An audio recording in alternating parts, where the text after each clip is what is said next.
오늘 우리에게 주신 하나님 말씀은 창세기 39장 1절부터 6절까지 말씀입니다. 한 목소리로 읽겠습니다.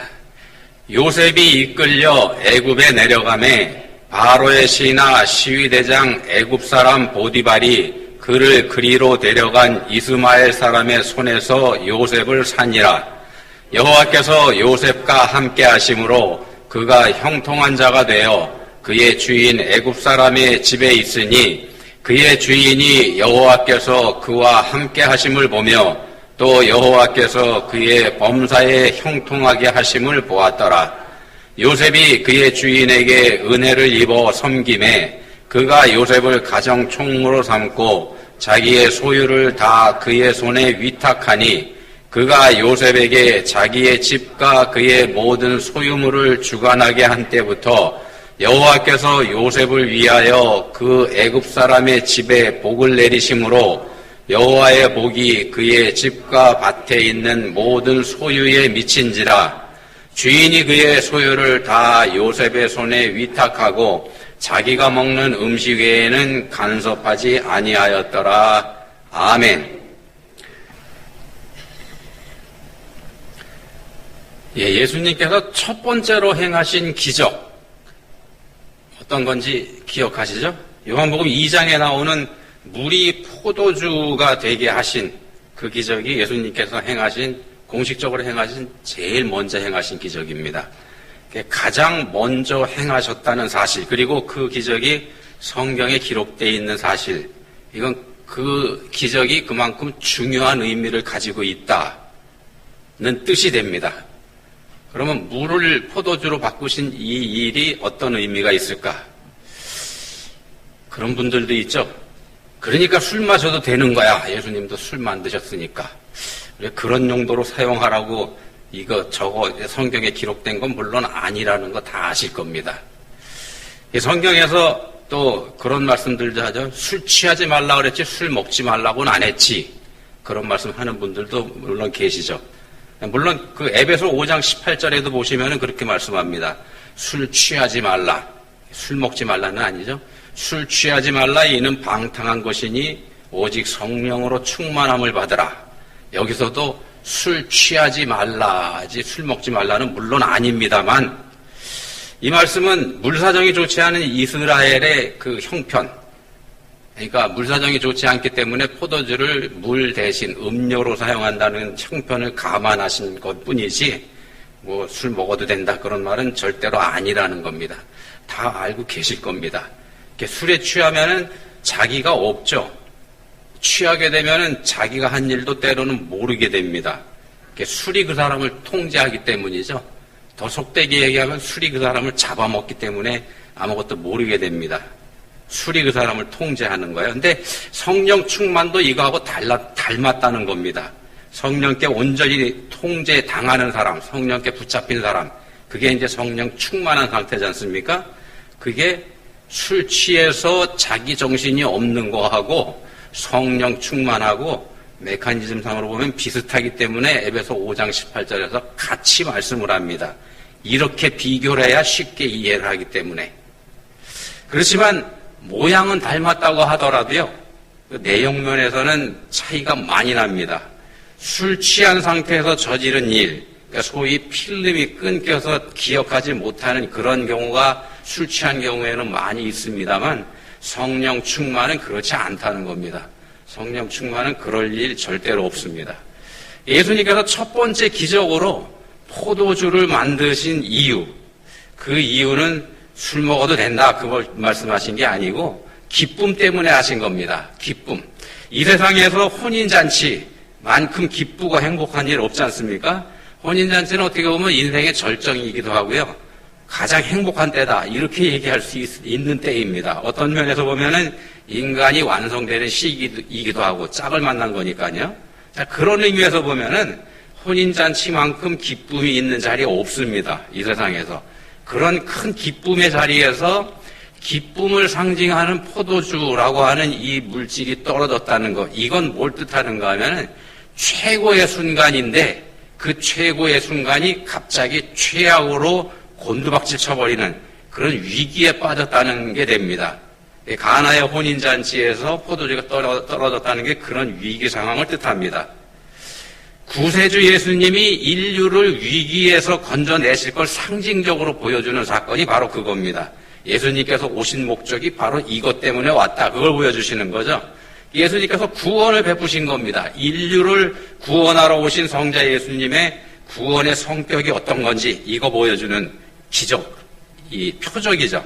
자, 기쁨을 잃어버리고 사망의 노예로 전락한 우리 인류에게 기쁨의 회복을 선언하신 사건, 내가 너희에게 기쁨을 회복해주러 왔노라 라고 선언하신 사건이 가나의 혼인잔치에서 물을 포도주로 바꾸신 사건이라는 말씀입니다. 그렇게 어마어마한 의미가 이 표적 안에 들어가 있습니다. 그래서 우리가 이걸 술 마시는 핑계로 이걸 들이대면은 불경이죠. 성경에 술 마셔도 된다 그런 말 어디 찾아봐도 없습니다. 자, 위기에 처했던 혼인잔치집이 예수님으로 인해서 기쁨이 계속되는 그건 잔치집으로 계속 이어져 갑니다. 예수님이 그렇게 되면은 이 기쁨의 통로가 되신 거죠. 예수님으로 인해서 이 잔치집의 기쁨이 계속됩니다. 자, 그러면 한번 생각해 보십시오. 그러면 이 일로 인해서 예수님이 얻으신 것은 무엇일까요? 예수님이 얻으신 것. 잔치집은 구원받았습니다. 잔치집은 구원받았습니다만 인간이신 예수님이 얻으신 건 과연 무엇이 있을까? 예수님은 성자 하나님이시기도 합니다만 100% 인간이시기도 하지 않습니까? 그래서 성경에서 이런 말씀도 있습니다. 인간이시기도 하기 때문에 인간으로서의 예수님에 대해서 사도행전 10장 38절에서 이렇게 말씀합니다. 인간이신 예수님에 대해서 하는 말씀입니다. 사도행전 10장 38절 하나님이 나사렛 예수에게 성령과 능력을 기름 붓듯 하셨음에 나사렛 예수 얘기입니다. 그가 두루 다니시며 선한 일을 행하시고 마귀에게 눌린 모든 사람을 고치셨으니 이는 하나님이 함께 하셨습니다. 자, 성자 하나님이시기 때문에 못하실 일 없으시긴 합니다만 또 인간이기도 하신 인간을 표시할 때 나사렛 예수 이렇게 표시하지 않습니까? 인간인 나사렛 예수께서 놀라운 기사를 행하실 수 있었던 것, 이건 하나님이 함께 하셨기 때문에 된 일이라는 겁니다. 하나님이 함께 하실 때, 그러니까 성령 충만하셨을 때 예수님에게서 능력이 나타나서 선한 일을 행하셨고 또 마귀에게 눌린 사람들을 자유하게 해주셨고 그리고 병에 붙잡힌 사람들을 고쳐서 평안을 주실 수 있으셨다는 겁니다. 하나님이 함께 하셨기 때문에 된 일입니다. 하나님이 함께 하셨기 때문에 이는 하나님이 함께 하셨습니다. 그래서 사도행전 10장 38절에서 그렇게 말씀을 합니다. 본문에도 보시면은 하나님이 함께 하신 사람이 등장을 합니다. 요셉이죠, 요셉. 본문 2절에서 말씀합니다. 여호와께서 요셉과 함께 하심으로 그가 형통한 자가 되어. 하나님이 함께 하실 때 요셉이 형통한 자가 됩니다. 3절에서도 계속 말씀합니다. 그의 주인이 여호와께서 그와 함께 하심을 보며 또 여호와께서 그의 범사에 형통하게 하심을 보았더라. 하나님께서 요셉을 형통하게 해주셨죠. 하나님이 요셉을 형통하게 해주셨습니다. 하나님이 함께 하시는 사람, 그래서 하는 일마다 형통한 사람. 하나님이 함께 하시는 사람, 그래서 하는 일마다 형통한 사람. 우리가 바로 원하는 거지 않습니까? 우리가 바라는 게 다 우리가 그렇게 되기를 바라고 있지 않습니까? 바로 그게 우리가 바라는 바입니다. 그죠? 이런 은혜를 여러분 모두가 누리실 수 있기를 축원드립니다. 아멘 안 하시네요. 눈치채신 것 같아요. 아멘 하신 거에 후회가 없으시기를 바랍니다. 왜냐하면은요, 지금 요셉의 이 형통이, 본문에서 요셉의 형통이 우리가 기대하고 생각하는 형통하고 거리가 있기 때문인 거죠. 아멘 안 하신 분들 아마 눈치채신 것 같습니다. 성경에서는 형통이다 이렇게 말씀합니다. 본문에서도 형통 이렇게 말씀하지 않습니까? 그렇게 말씀합니다만 우리는 요셉 같은 형통이라 그러면은 바라지 않죠. 이렇게 형통하고 싶지 않은 게 우리들 속마음이기도 합니다. 왜냐하면 요셉은 지금 노예 신분이죠. 노예입니다. 금수저로 태어나기는 했습니다만, 그래서 아버지 사랑을 독차지하면서 왕자처럼 살았던 요셉이긴 합니다만 졸지에 노예가 돼버렸죠. 이미 노예가 돼버린 그 요셉입니다. 그 요셉에게 이제서야 하나님이 함께 하셨고, 그래서 근데 요셉이 형통하다 그럽니다. 이게 그러면 진짜 형통인가? 노예가 돼버린 상태에서 무슨 형통인가? 노예가 되지 않게 해주셔야 되는 거 아닌가? 하나님 보호해 주셔서. 이게 우리가 생각하는 형통이지 않습니까? 근데 성경에서는 노예가 돼 있는 요셉에게 하나님께서 함께 하시고 그래서 형통하다. 이렇게 말씀을 합니다. 자, 형통하게 되니까 어떤 일이 생겼나? 본문 5절입니다. 그가 요셉에게 자기의 집과 그의 모든 소유물을 주관하게 한 때부터, 그가 그러니까 주인입니다. 보디발이 요셉에게 다 맡기게 한 때부터 여호와께서 요셉을 위하여 그 애굽 사람의 집에 복을 내리심으로 여호와의 복이 그의 집과 밭에 있는 모든 소유에 미친지라. 자, 요셉이 형통했습니다. 요셉이 형통한 사람이 됐습니다. 근데 그 때문에 복받은 사람은 누굽니까? 주인이죠, 주인. 바로의 친위대장 보디발이 복을 받습니다. 애굽 사람입니다. 자, 요셉은 그대로 노예일 뿐입니다. 바뀐 거 없습니다. 주인이 복을 받아서 그의 소유가 한없이 늘어난다. 그렇다고 한들 사실 요셉과는 상관이 없는 일이죠. 그 요셉 게 아니니까요. 그러지 않습니까? 형통은 요셉이 형통한데, 근데 복은 보디발이 받습니다. 형통한 사람은 요셉입니다. 근데 그 때문에 복받은 사람은 애굽 사람 보디발이라는 겁니다. 이게 바로 그리스도인의 형통입니다. 이게 그리스도인의 형통입니다.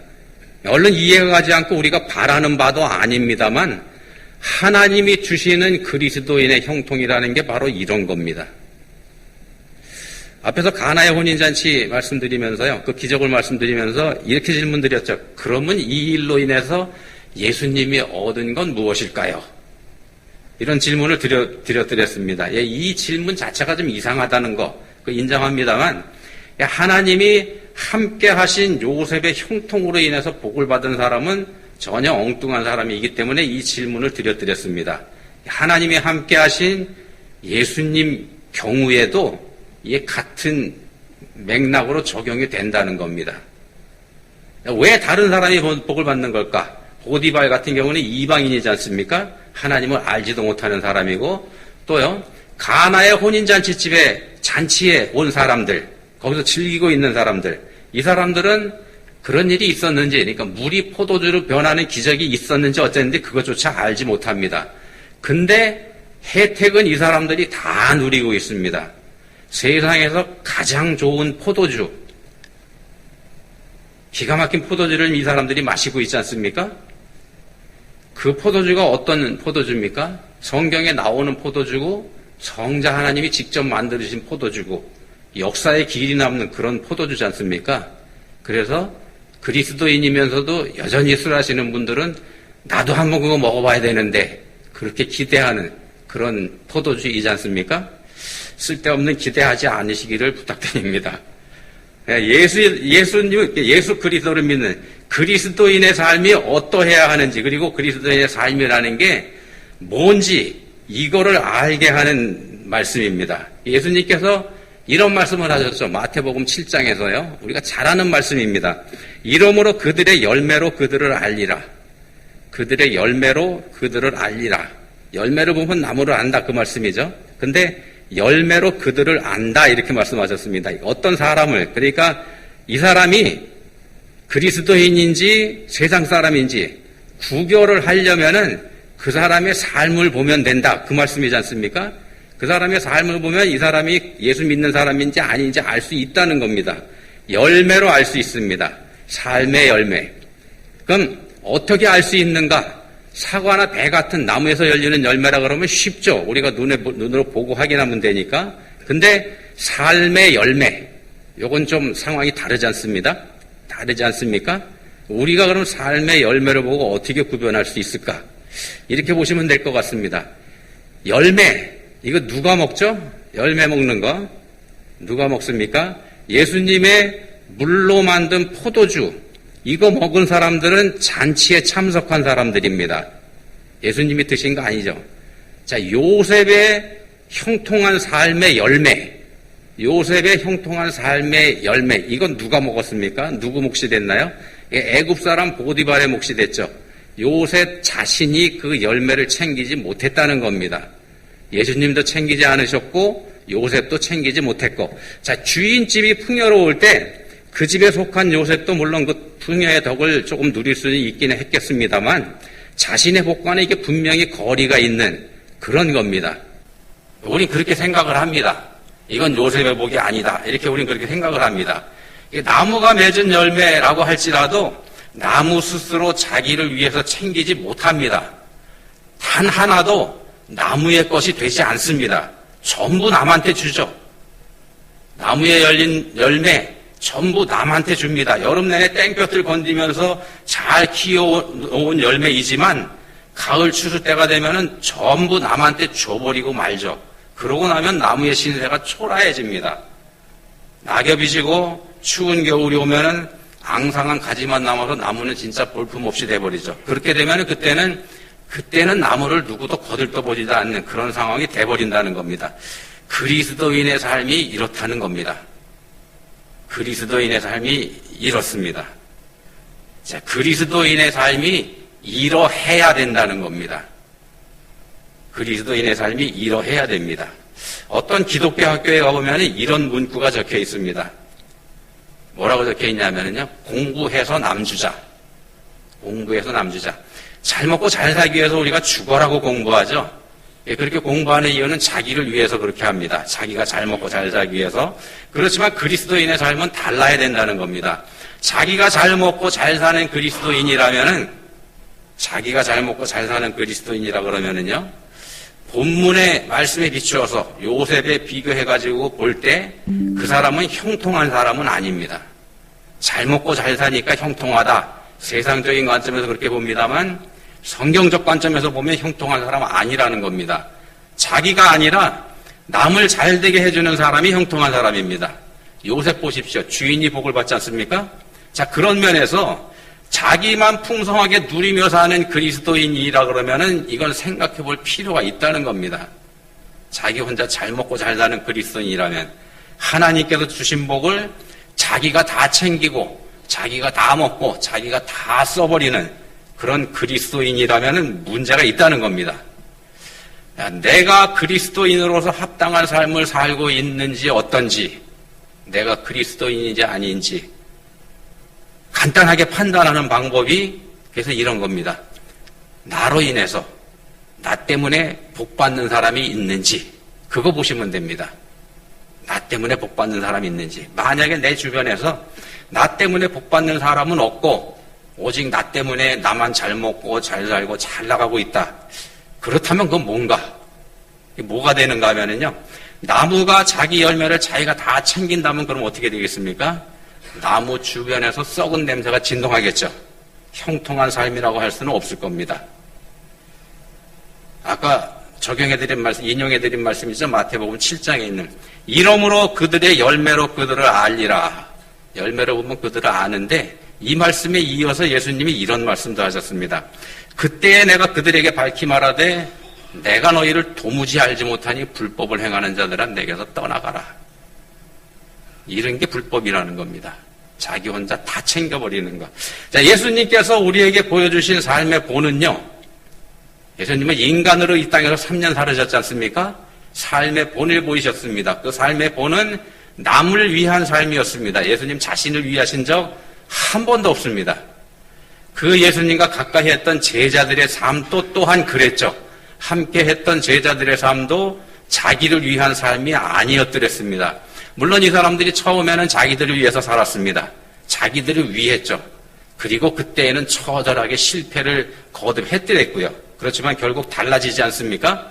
예수님이 함께 하심으로 인해서 이 사람들의 삶이 달라졌습니다. 자기를 버리죠. 다 순교자가 됐습니다. 예수님에게서 배운 게 바로 배워서 남주는 삶이었다는 겁니다. 배워서 남주는 삶. 예수님께서 변화산에서 내려오셨을 때요. 산 아래에서는 소동이 일어나고 있었지 않습니까?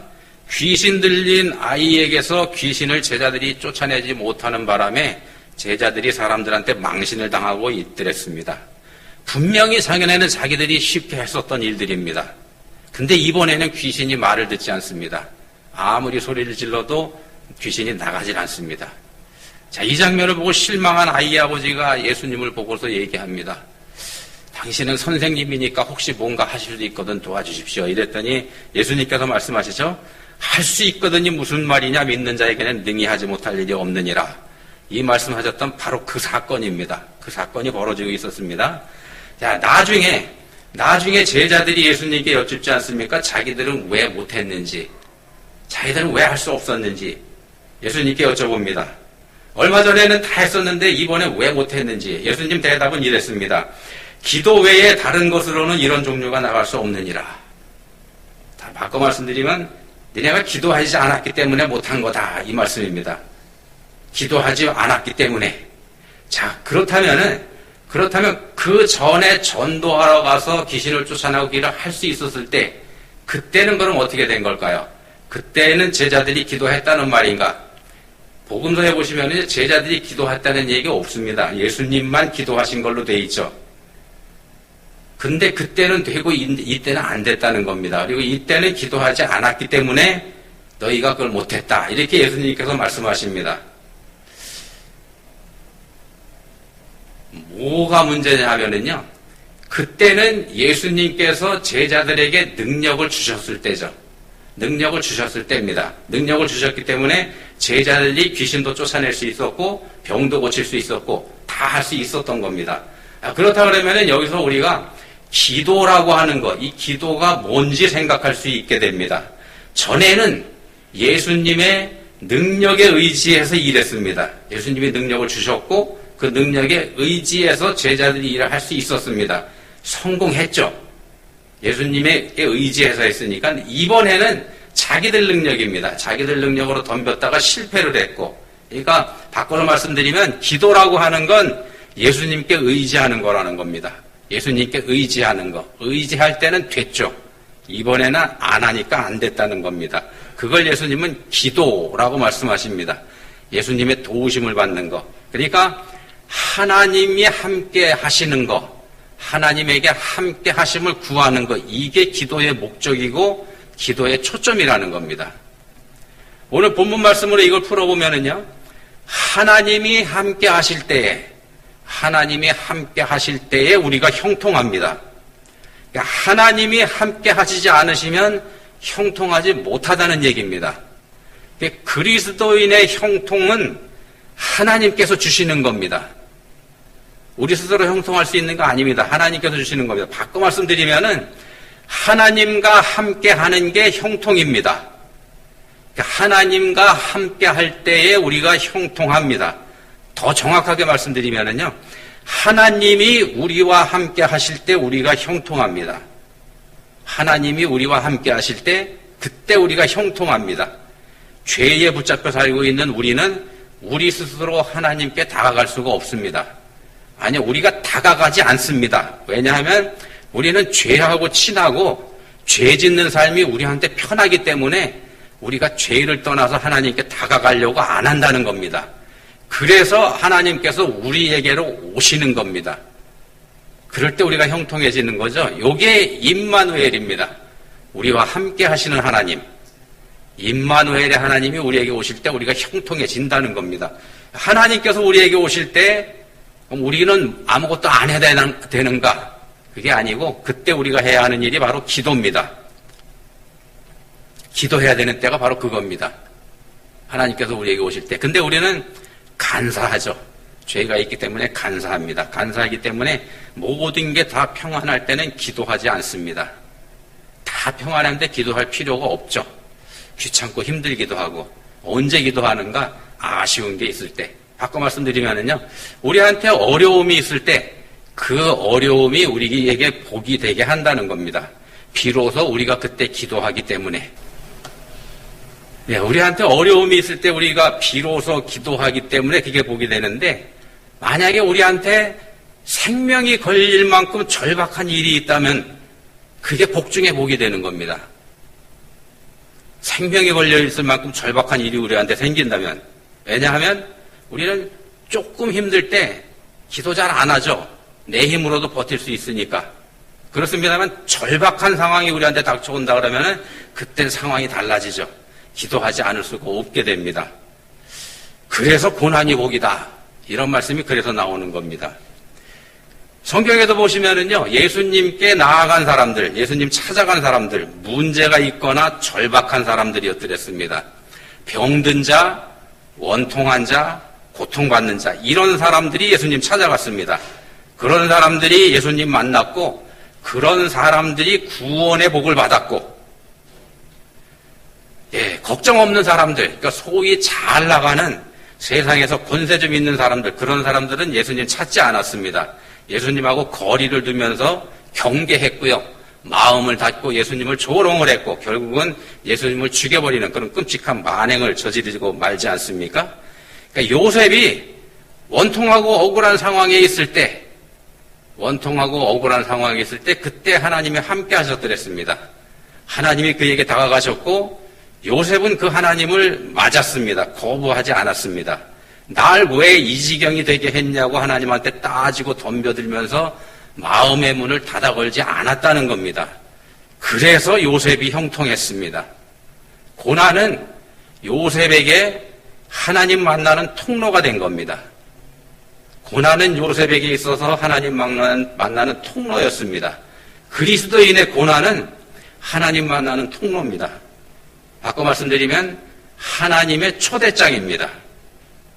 하나님이 우리한테 보내시는 초대장입니다. 우리가 당하는 고난이. 그럼 우리가 어떻게 응답을 해야 되는가? 초대장이 왔을 때 우리가 할 수 있는 거, 우리가 해야 되는 게 바로 기도입니다. 요셉의 형통으로 그의 주인이 복을 받았습니다. 우리가 형통하면, 우리 그리스도인이 형통하다면 우리 주변 사람들이 복을 받습니다. 우리 주변 사람들이 복을 받아야 됩니다. 그게 우리가 형통하다는 표식입니다. 내 주변 사람들이 복 받으면 내가 형통하다는 표식입니다. 반대로 나만 잘 되고 주변 사람들은 엉망이다. 그러면은 생각해 봐야 된다는 겁니다. 자랑할 게 아니고 나만 잘 나가는 그리스도인, 그건 수치스러운 그리스도인일 수 있습니다. 기도하시겠습니다. 하나님 아버지, 저희는 형통을 구합니다. 저희 자신이 잘 되기를 원하고 있습니다. 그렇지만 하나님의 형통은 저희를 통해서 남이 잘 되는 거라고 알게 해주셨습니다. 남을 잘 되게 하는 그리스도인이 형통한 사람이요, 하나님이 함께하는 사람이다. 이렇게 알게 해주셨습니다. 저희가 이 말씀 받아들일 수 있으면 좋겠습니다. 이 말씀을 믿을 수 있는 믿음을 저희에게 주시기 원합니다. 예수님 이름으로 기도합니다. 아멘.